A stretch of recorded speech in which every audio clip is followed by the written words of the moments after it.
Frank had this photo taken on the day of one memorable post-war event, the day he met General John Blackjack Pershing. He asked me a lot of questions. And he said, "Where were you born?" Harrison County, Missouri, on my father's farm north of Bethany in Harrison County, Missouri. He says, just 43 miles as the crow flies from Lynn County where I was born. So we were two Missourians.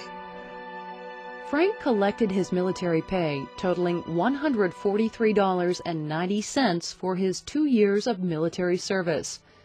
But even though he never again put on a U.S. military uniform, Frank Buckles' experience with war was far from over. In 1940, Frank was searching for a job with a shipping company that would eventually take him to San Francisco. The one job that fit the bill was in the Philippines. So I accepted it. 1 year later, the Japanese attacked.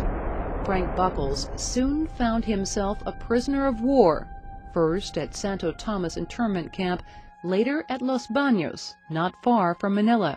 Conditions for the more than 2,000 prisoners at the Los Baños camp were primitive, often brutal, and food was scarce. They starved to death, men did. Hundreds of them starved to death. Frank still has the cup he used for those meals. One label full made about 3/4 of a cup. And you get that twice a day, if you're lucky. In early 1945, the Allies were gaining ground in the Philippines, and Japan began withdrawing its forces. Then, a fateful event. The Japanese knew that they were planning to leave, and had made a mistake of telling one of the Filipinos. I said, "What are you going to do with the prisoners?" Well, they demonstrated what they were going to do with the prisoners at roll call. That information got back to the commanding officer of Allied forces in the Southwest Pacific, General Douglas MacArthur. Early on February 23, 1945, the prisoners witnessed a beautiful sight. We saw 9 planes flying over, and not paying any attention to them until the paratroopers started dropping.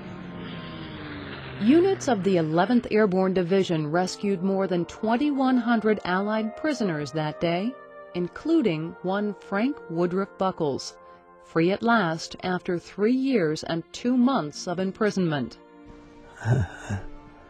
That was really something.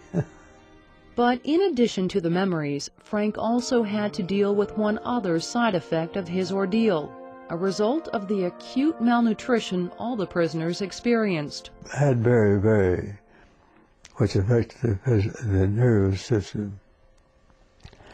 But I did quite well with it until just a few years ago.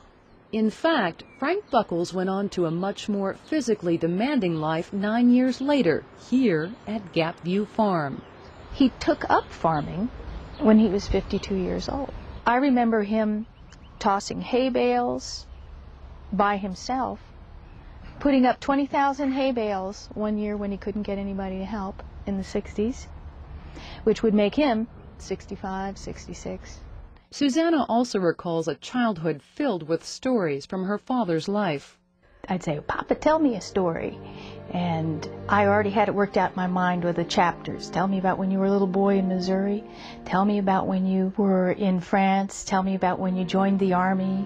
About when you were in the steamship business. It was kind of like my Kidnapped, Treasure Island, all the adventure stories. My Robert Louis Stevenson. Frank Buckles has had countless adventures in his long life, many good, a few very bad. But what started him on the path to all those adventures was the moment in 1917 when, at age 16, he first put on a U.S. Army uniform. I know that there was a war, and I wanted to be part of it. And so San Francisco celebrates in 1918 because the war is over, and there'll never be another. Coming up next, a chilling account of what it was like on the World War I battlefield in France. And a nurse describes their fight to save lives. Stay with us.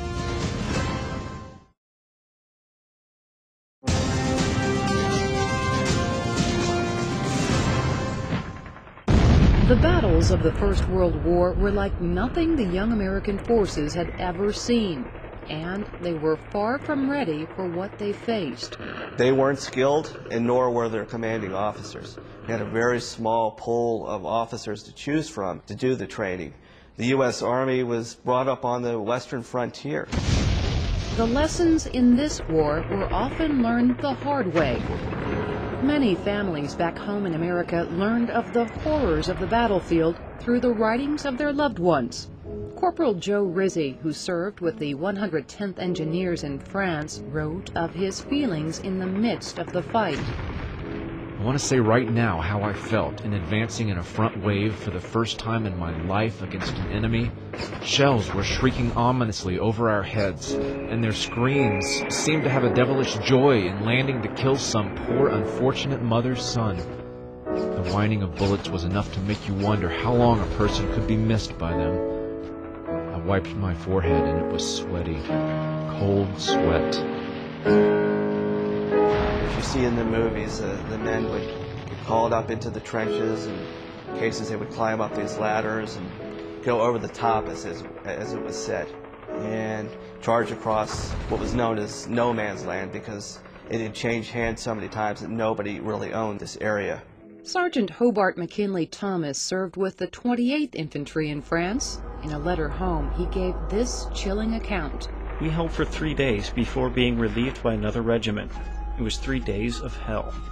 The third day was worst of all, as the dead had begun to decompose and our strength was about gone. Twice I was covered up with dirt when shells would cave in the trench, but my lucky star was in the ascending, I guess. I had quite a few narrow escapes. The type of warfare Americans experienced, fighting from trench to trench, wasn't all that was new on this battlefield. But you had the weapons that no one had seen before. You had high explosive artillery. You had machine guns that could fire rapidly and deadly. As the American involvement in the war grew, so did the number of wounded. Nurse Julia Stimson served in hospitals near the front lines. She gave her family this account of the ever-growing number of wounded soldiers. Day before yesterday, we operated on 50 cases. Yesterday, 51. Today, they had 73 scheduled. I have just been down on the lines and to the operating room. You would not believe me if I told you how that place looks. And the wounds Julia described weren't only from bullets and explosive artillery. She also wrote of patients suffering from injuries caused by a terrible new weapon. We have been receiving patients that have been gassed and burned in a most mysterious way. Their clothing is not burned at all, but they have bad burns on their bodies, on parts that are covered by clothing. What she and so many others witnessed was the introduction of chemical warfare to the battlefield, in this case, mustard gas. While the battles continued across Europe, so did the fight at sea. America's Navy traversed the oceans, striving to protect shipping lanes from U-boat attacks. Lloyd Brown served as a seaman second class aboard USS New Hampshire. All my friends and relatives were joining the Navy. The public demanded young people be in the service. I thought I belonged in there too. So, although many memories of those times have faded, Lloyd still recalls the day he and his fellow shipmates captured an enemy vessel. We captured a German submarine and brought it into Philadelphia. I'd been there quite a while. Lloyd also has this reminder of those days. USS New Hampshire's where it's supposed to be. It's kind of faded a little bit.